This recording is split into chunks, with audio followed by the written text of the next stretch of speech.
Do you have a suggestion for a Rockstar Impact Podcast guest? Go to impactpodcast.com and just click Be a Guest to recommend someone today. This edition of the Impact Podcast is brought to you by ERI. ERI has a mission to protect people, the planet, and your privacy, and is the largest fully integrated IT and electronics asset disposition provider and cybersecurity-focused hardware destruction company in the United States, and maybe even the world. For more information on how ERI can help your business properly dispose of outdated electronic hardware devices, please visit eridirect.com. This episode of the Impact Podcast is brought to you by Closed Loop Partners. Closed Loop Partners is a leading circular economy investor in the United States with an extensive network of Fortune 500 corporate investors, family offices, institutional investors, industry experts, and impact partners. Closed Loop's platform spans the arc of capital from venture capital to private equity, bridging gaps and fostering synergies to scale the circular economy. To find Closed Loop Partners, please go to www.closedlooppartners.com.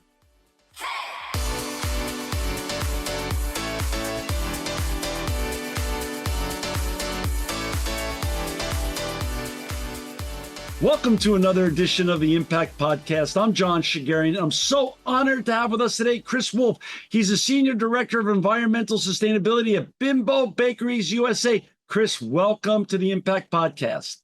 Awesome. Great to be here. Thanks for inviting me. Of course. And, we've never covered this sector of bakery and baked products like this before. And it's so wonderful to start right at the top with you at the pinnacle of the industry. But before we get talking about all the important and impactful things you're doing in sustainability at Bimbo Bakeries USA, I'd first like you to share the Chris Wolfe story. How did you get on this journey and how did you get inspired to make such a difference in your career? That's a great question. So I grew up, I still live in Pennsylvania, in central Pennsylvania. Went to a small liberal arts school, Susquehanna University in Selinsgrove, Pennsylvania. And it was like a lot of folks had to find a place to work to help pay for some of the cost. And one of the premier places to work was a local bakery called Buttercrust Baking Company. And I was blessed to get hired there as a summer helper. And then over time, it turned into an internship in environmental and safety. And then they actually offered me a full-time job. So I don't know if I found them, they found me. So that's how I got into the industry. They were bought out eventually by Sara Lee. And I held a couple different positions in both those organizations. And then in 2011, Bimbo Bakeries bought Sara Lee, and that's how I got to Bimbo. So it's been a great ride. The interesting part about the whole arc is, I started with a family-owned bakery, and now I'm back with a family-owned bakery, which is a much bigger company, of course. Right. But a lot of the traits that we had, 30 years ago are still there. We're very, very fortunate to work for a family-owned company that's very passionate in my area of expertise, which is the sustainability area and environmental. And I always say it's the right time and I'm working for the right company as far as sustainability goes. So that's kind of a quick summary of Chris Wolfe. That's a great summary. And growing up in Pennsylvania, and I grew up in New York City, but I got to spend a lot of time in Pennsylvania in my youth because I was in the racehorse industry. So we used to race horses at what was then Liberty Bell Racetrack, Pocono Downs, and many other parts of Pennsylvania, which, I just had some of my greatest parts of my life I spent there. When you were growing up in central Pennsylvania, was sustainability a thing? Was there both traditionally speaking in terms of your schooling and also home life, was sustainability part of the culture there yet? Or this is something that was part of your more career journey rather than your educational journey or growing up in Pennsylvania specifically? Well, I wouldn't say the term sustainability was there, but I think it was embedded. I came from a rural part of Pennsylvania. Yeah. So I think farmers in general have always tried to be sustainable, try to to True. be as efficient as possible. Earlier on in my journey in buttercrust baking, the owner pointed out waste, and waste elimination was the key. Mm. And just from, material cost, electric, natural gas, and so forth. So were we calling it sustainability back then? No, but No, we were doing it. doing it. Right. We're and then the other side from a financial standpoint, we're a low margin business. So Right. we have to protect our bottom line. So, I mean, if you can reduce and make your yield more efficient, if your water usage, your natural gas, your electric, and so forth, we're doing it for financial reasons, at least when I started. But if you look at it now from the lens of sustainability, I mean, it goes hand in hand. So again, was it, again, your direct question? I think it was part of it just because of where I grew up. But Yeah. again, it wasn't called sustainability. Right. But it was there. Right. And recycling was just starting. I would say it was more environmental compliance in the early days, Right. and it's had a career arc to where it is today. That's so interesting. Like you said, we were doing it, but it wasn't called sustainability. And your point about resiliency and profit margin, it's so fascinating because obviously you're a sustainability OG. You've been doing this a long time, even though you're still a relatively young man.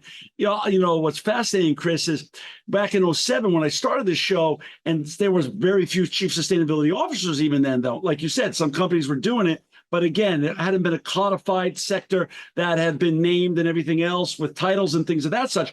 But when the C-suite back in '07, '08, '09 used to hear the word sustainability, they used to think that, well, oh man, this is going to cost me more money. There was no thinking the opposite, which was really a disavowalment. And really the truth is what you said. Sustainability really can just equal resiliency, and it could create more margins if done correctly. Right. And from our standpoint, it's a competitive advantage for Bimbo. Now we're doing it because, it's our obligation. Right. We're the largest baker in the world. We make food.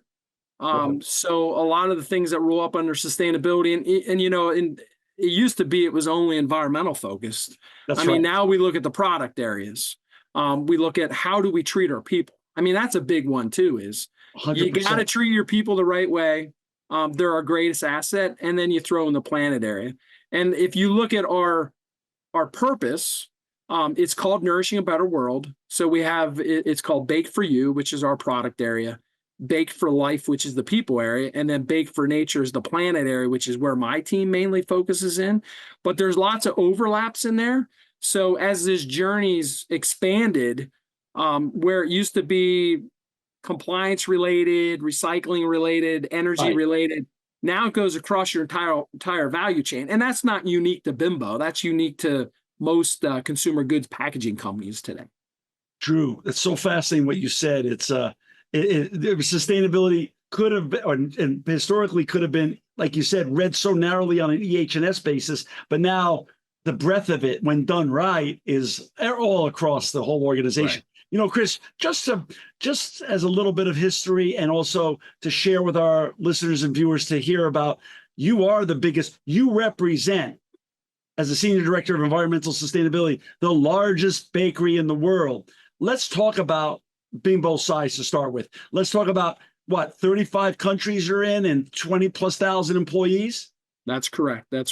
Let's just talk about some of your amazing brands. I mean, I'm 61 years old. I grew up in Manhattan with Entenmann's and Sara Lee and Thomas and Oro Wheat. And don't you make the products also for the iconic and amazing Cheesecake Factory as well? Yes, we do. Yes, we do. Yeah. Hoppers. You did your homework. Hey, you did your homework. Yeah. What do you think? I'm going in the ring with a heavyweight champion and kind of not train a little bit? Come on, Chris. I mean, and my marketing folks would get a little upset. So just speaking of the US, I think we have 7 brands that are over $1 billion. Wow. Yeah. Wow. And they're iconic. They're iconic brands to your point. I mean, most folks, I think our household penetration is well over 80%. So the listeners out there, I guarantee you that if you go to your cupboard, you got one of our products in there, if not more. I guarantee it. And we all grew up. These are the comfort brands of my generation and of my children's generation. These are amazing brands. And I'll tell you what, I don't know anyone who goes to the Cheesecake Factory and doesn't love the products that are there and come away with a big smile on their face.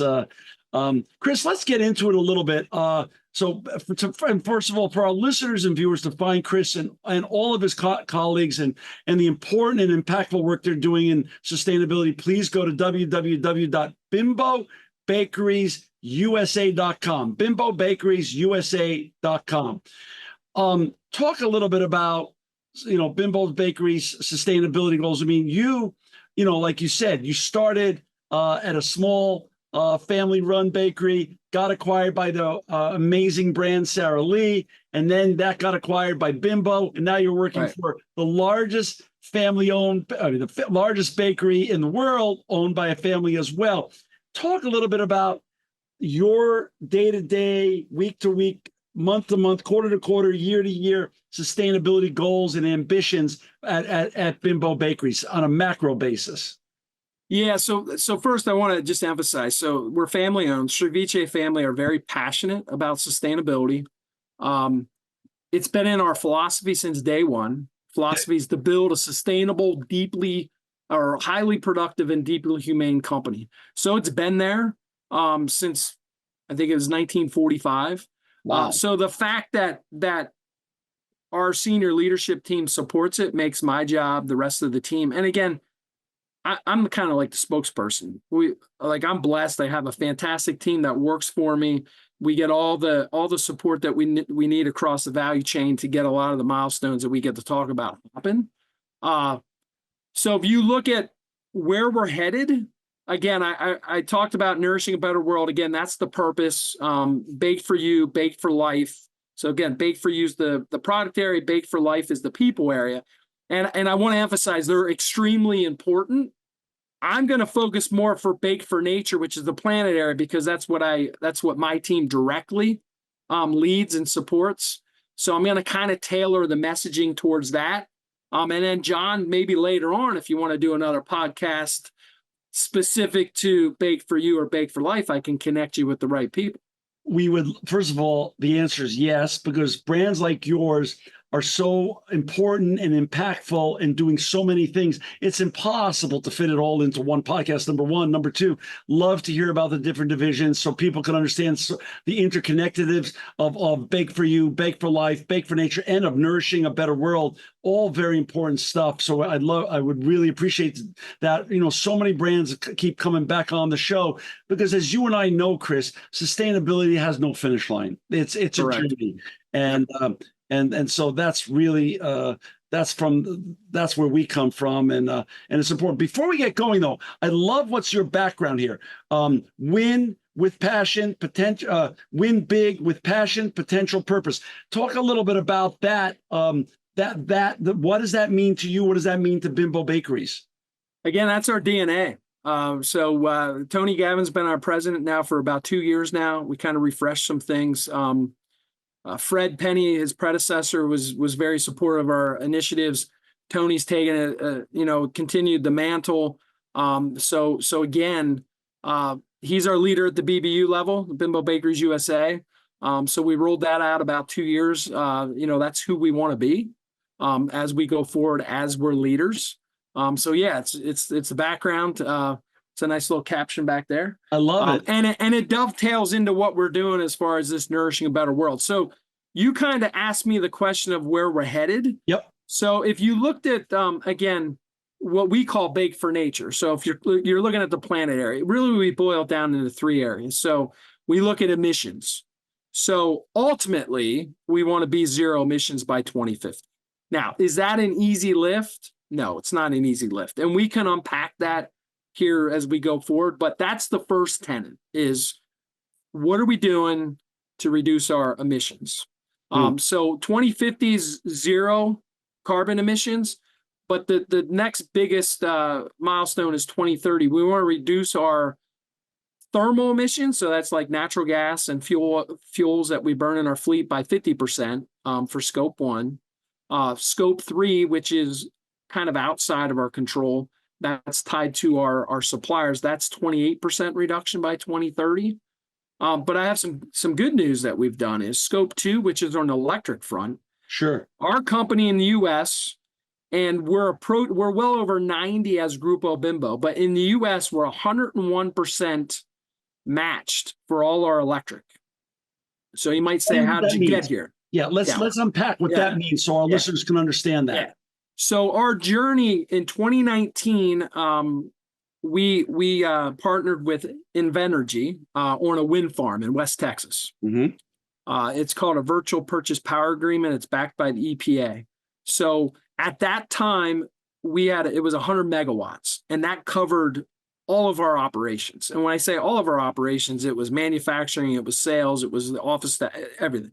Everything. Now we've grown since then. Right. So then what we do is we do on-site renewables, which if you Google us, you're going to see that every one of our facilities in California now has a microgrid, which is a percentage of solar and coupled with batteries.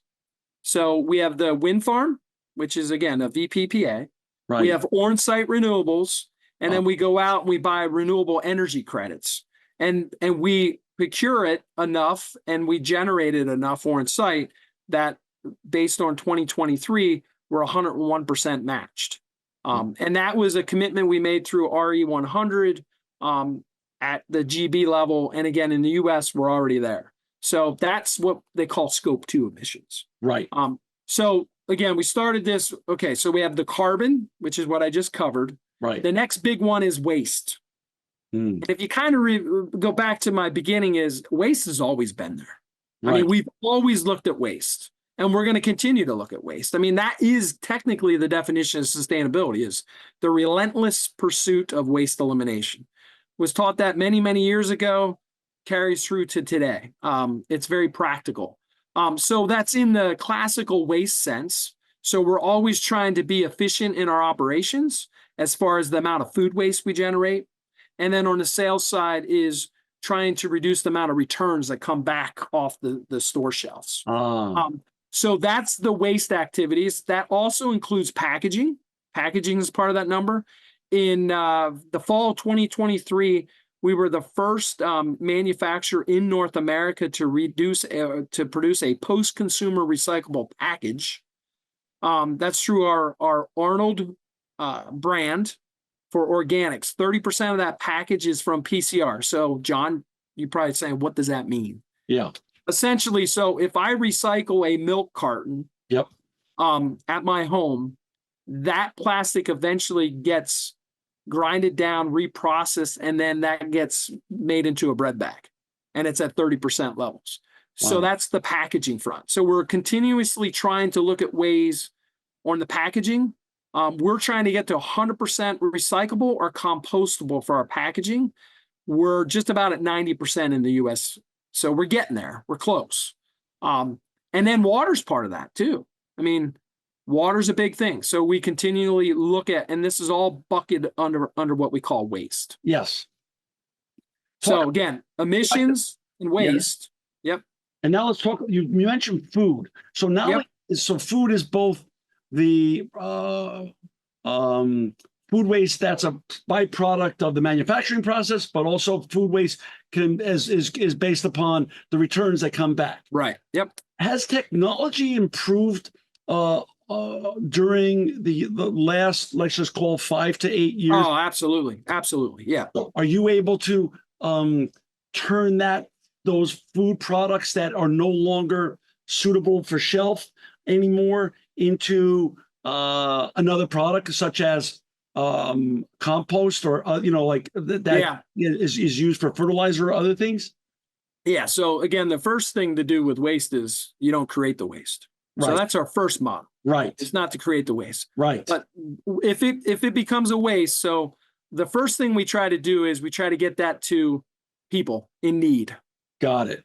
So if it's safe to consume, got it. And whether it's something happened at the bakery or if it's returns, we have a big program with Feeding America. Oh. So well over 20 million pounds were donated last year. Wow. Yeah. So the first thing we try to do is leverage food banks, get that food to people in need. Beautiful. Wonderful. And then if that doesn't work out, then it goes to animal feed. Got it. And then the last resort would be we either incinerate it or it goes to a landfill. Understood. But again, we try to avoid that as much as possible. But we're really proud of the partnership we have with Feeding America as far as getting those products in people in need. That is really wonderful. You mentioned earlier on the emissions side, obviously the big audacious goal of net zero by 2050. Obviously, along the way, they stepping stones as of in 2030. When it comes to waste reduction and elimination, hopefully, and sometimes diversion, what's your goals there in the years ahead? How are you benchmarking yourself there? Yeah, so from food waste perspective, it's a 50% reduction from baseline 2019 by 2030. Wow. It's pretty aggressive. 11 years. Wow. Yeah, we align with the United Nations programs that they have out there. And again, it's a we're a food manufacturer. We don't want our food being wasted. Right. So it's 50%. And we're making progress on it, but that's the journey as far as that from a target standpoint.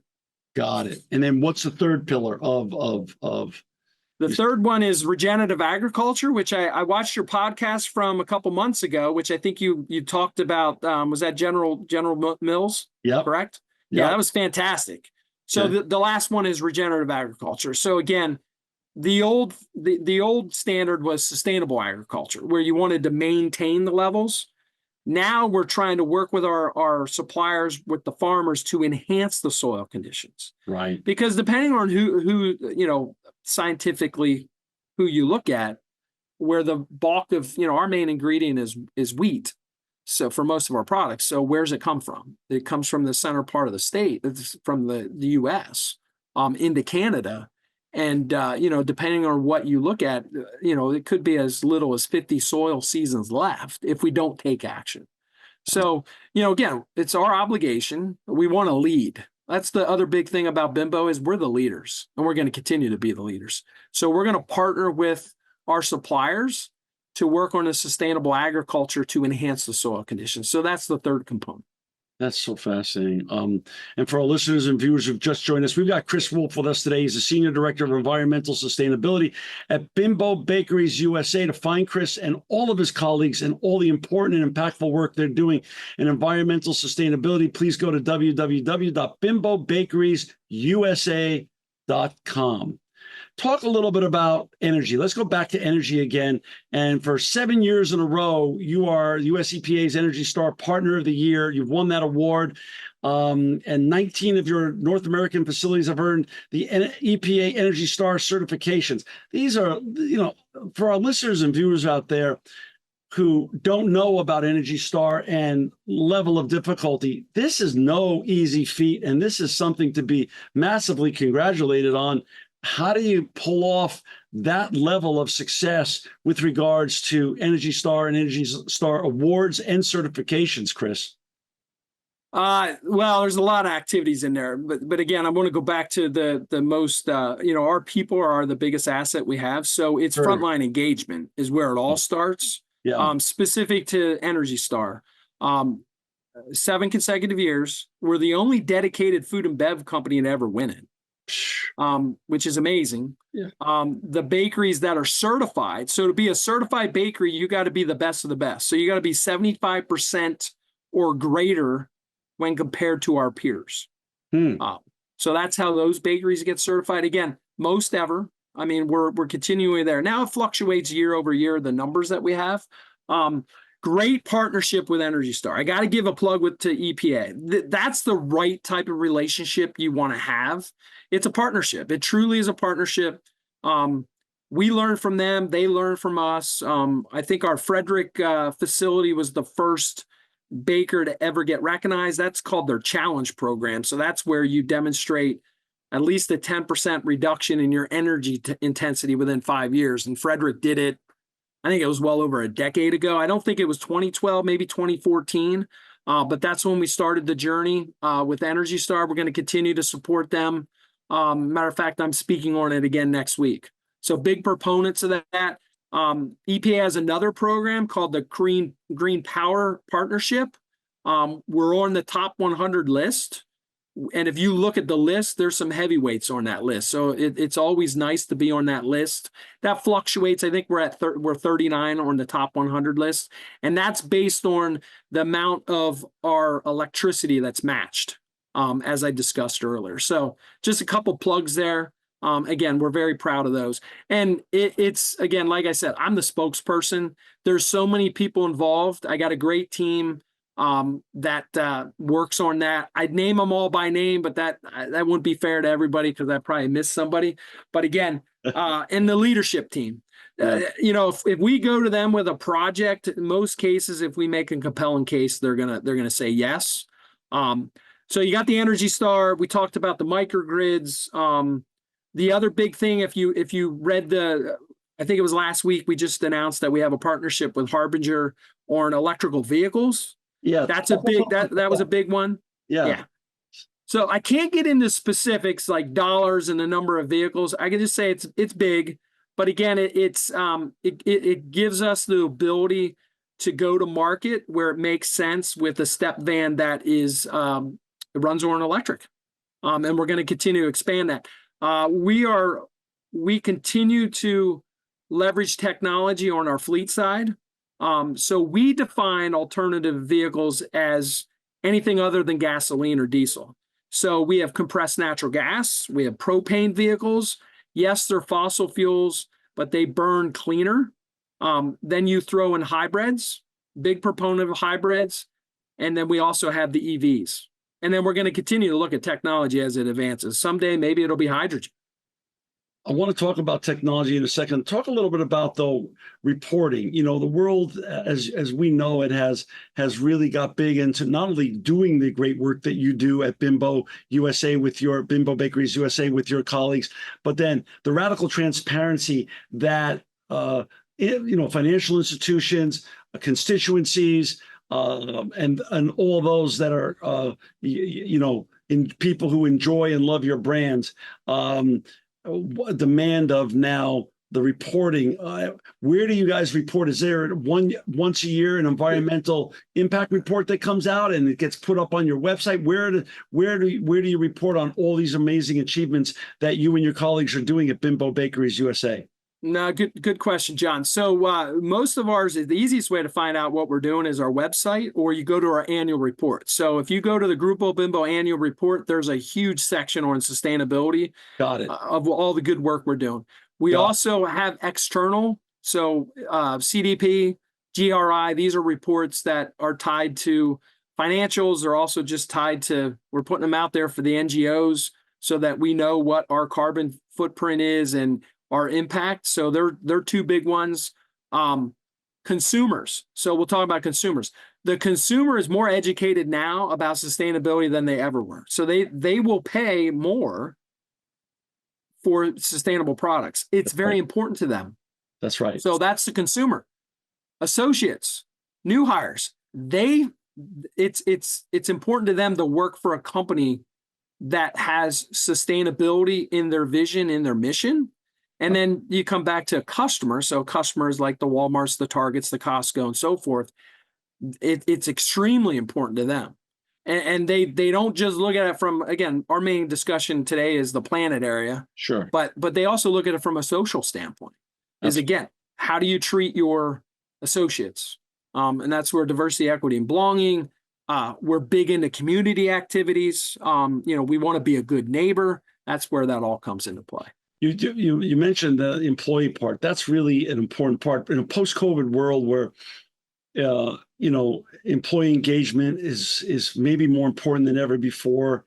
It's a great, so many people in the next generation, Gen X, Gen Z, millennials even, want to not only make a paycheck now, they want to make a difference. So working for a company like Bimbo Bakeries, I'm sure it's a huge advantage over some of your competition to be able to say, hey, you're going to make a paycheck, but you're also going to make a difference. Here's why. Yep, absolutely. That's recruiting and retention, I assume. Yes, it is. Yep. And if you look, we historically rank very high, and we get awarded on that type of areas.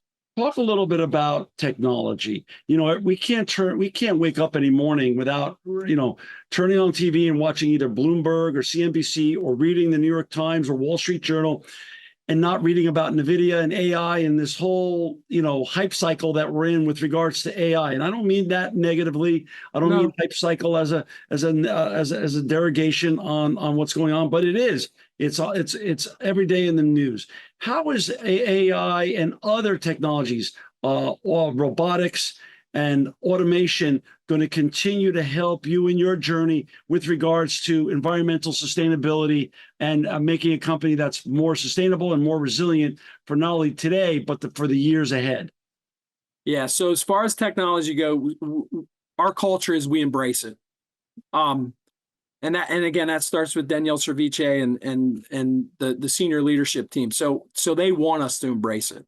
Got it. Sometimes it's successful, sometimes it's not. But if you don't embrace it, we may miss out. Now, AI is part of what we have it. I can't get into the details, but we're leveraging AI. Right. But from a technology front, we need to always look at technology. I mean, the way we bake bread today, yes, it's in an oven, but the controls, the sophistication that we have in our ovens versus where they were 5-10 years ago has taken a giant leap. We have the equipment manufacturers that, they work hand in hand with us. So we're leveraging that. Then if you look at the fleet and the logistics side of things, the miles that we can go, even if you're talking conventional gas and diesel today versus where they were, much more efficient. They're much more efficient on the back end as far as controlling the what comes off the exhaust. And then we're continuing to look at alternatives. I mean, everybody wants to talk electric, which we do electric where it makes sense. Hybrids out there. Where's it going in the future? It could be combination electric, hydrogen. We don't. And then back to the bakery. So all of our bakery ovens, natural gas. Natural gas is a very clean fuel. I recognize it's a fossil fuel, but it's not all fossil fuels are equal. So we have natural gas ovens, but the future might be a hybrid where we use natural gas and electric in our ovens, and then eventually maybe hydrogen. And then here's the thing is, we don't know what the future is. There's some bright person out there that's going to develop technology that I hope there's a huge leap in the next 5 years, and we'll embrace it and we'll go from there. Chris, Bimbo Bakeries, as we said at the top of the show, has 20,000 plus employees. This is the largest bakery in the planet, and you're doing business in 35 or more countries. Talk a little bit about your colleagues, your counterparts around the world. How often are you communicating with and sharing best practices with your counterparts across the planet in environmental sustainability and other issues that affect you today, and also keep you all looking with a horizon on the future? So we get together at least once a year. I actually had the pleasure to go to Bogota, Colombia. That's who hosted it this year. Wow. So cross-functional value chain, everybody, well represented. So once a year they try to do a meeting that's strictly focused on sustainability. When I say sustainability, it includes that whole ESG package of the product, the people, and the planet. So that occurred in April. Then we have virtual meetings. We communicate on WhatsApp. I have peers that I can leverage because, if I'm dealing with an issue or an opportunity, there's somebody else in this great organization that may have faced it already, and we share best practices. Now, each region's a little bit different. They have different challenges from region to region, but we have great communication. We get great support. When you're in as many countries as we are, we're all at different levels. So again, it's just one great family. And like we like to say, it's one Bimbo. Got it. Outside of your own company, Chris, where do you find inspiration and aspiration with regards to what other brands are doing and what other leaders are doing in environmental sustainability? What other industries do you look to keep your curiosity alive and well and kicking as you look to new technologies and new opportunities to continually improve Bimbo Bakeries USA? It's kind of diversified. We look at other food companies, we look at other CPG companies, obviously, and we benchmark. Right. But sometimes it's good to go outside the food. Right. What's the auto industry doing, and Right. what's the tech industry doing? And speaking of the tech industry, we do have a conduit to Silicon Valley. We have some friends there that keep us posted on some of the technologies that's pushing through, emerging technology, all kinds of stuff. So again, when we have access to resources that some others don't, and we leverage those. But again, I wouldn't say we look at one. We just kind of spread the net and go from there. Well, people have heard me say this numerous times before on the show, but I get to say this after 17 years of doing a couple thousand of these shows. You belong to one, I think, one of the coolest fraternities of leaders, corporate leaders in the world. The chief sustainability officers, the directors of environmental sustainability. I find it to be, even in the same industry, a group that, even though maybe even competitive sometimes, very sharing of information and helping one another to basically improve the journey and make it better for everybody. Yeah. Now, here's an interesting thing, John, that you may or may not know, but our new CEO, Ralph Apamas, that was just announced, he was our chief sustainability officer. And now he's our CEO. Is this a big in that way, Chris? Are you telling me you're a direct line to be the next after him to be the next? No. But no, we rarely get to do breaking news on this show. This might be breaking news, Chris. Yeah. No, it's not. It's not. The link's not that close. But he's exceptional. So that was announced. So that was announced last month. But that's great. That's pretty cool when he did more than just obviously he was more than just this chief sustainability officer. Very dynamic. He's got some big shoes to fill in Danielle Cerviche, but Danielle's still around. He's very passionate. He's not going away. But I just want to throw that out. You were talking a little bit about chief sustainability officers, and our new CEO, Ralph Apamas, again, he was our chief sustainability officer. Now he's our CEO. Well, let me share this with you. So today is June. We're taping the show on June 3rd, 2024. Do you know that the new president of Mexico, Claudia Sheinbaum, first female president, what her profession is? She's an environmental scientist. Yep. So there's something in the air here, Chris.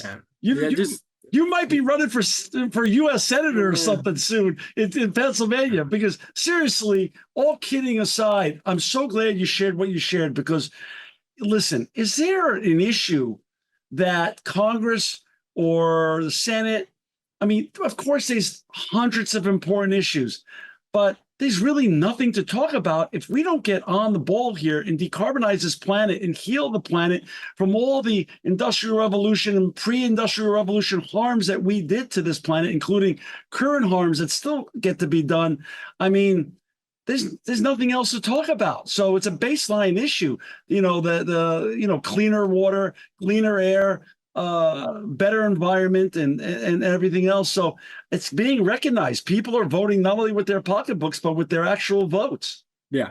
And I'll try to stay out of the politics. I think that the biggest, if we could correct something, it would be, when it comes to energy or environmental policy, it can't be pocketed 4-year terms, 8-year terms. That's part of the problem. Is that's true. It changes with each administration. If we'd all sit in a room and come up with a 40-year, 50-year energy plan, most people would be happy with it. Yeah. But unfortunately, with the way the current setting is, that's not going to happen. But we can try to push. We can kind of try to push the envelope, get it to change. But again, we only have one planet. We can do it in a way that makes sense financially and also to save the planet. Like I said earlier on, I mean, you can you can embrace sustainability and at the same time be mindful of the economic impact as well. You know, I don't want to brush over what you brought up earlier. It's really important. What you've created at the Arnold Bread with regards to the first bread bag that uses 30% post-consumer recycled plastic and content in it. Yep. How difficult was that lift, number one? And do you believe, again, since you're an embracer of technology as a brand goes, that you're open to all new technologies, do you believe we'll be able to keep improving on that in the years ahead? Yeah, that's going to continue to expand. And again, at Bimbo, we're very fortunate. We have sustainable packaging engineers. We got marketers. We got procurement involved. We have the actual bag manufacturers that are engaged in it. As the supply continues to increase with the availability for that type of plastic, you're going to see that PCR is going to expand. You're already seeing it. There's more of a push on the rigid plastic side versus the plastic that we deal with. But I would expect that within 5 to 10 years that most plastics that are out there are going to have a certain percentage of it. It's the right thing to do. Technology is pushing it to the point where it's viable. And if you have all that material that's being recycled out there, why wouldn't you want to use it? Agreed. I'm with you. You know, Chris, this has just been a delight. I'm so grateful for your time today, and for our listeners and viewers. If you want to find Chris Wolfe and his colleagues and all the important and impactful work they're doing in environmental sustainability, please go to www.bimbobakeriesusa.com. You know, Chris, I not only want you back, but I would love to have your colleagues on to talk about the other different divisions you guys are working on with regards to your journeys in terms of Bake for You, Bake for Life. Obviously, you covered today Bake for Nature. Not only am I grateful for the time you spent with us today on the Impact Podcast, but I'm really grateful to you and your colleagues, all of your colleagues, 20,000 plus at Bimbo Bakeries, for nourishing a better world and making the world a better and more sustainable place.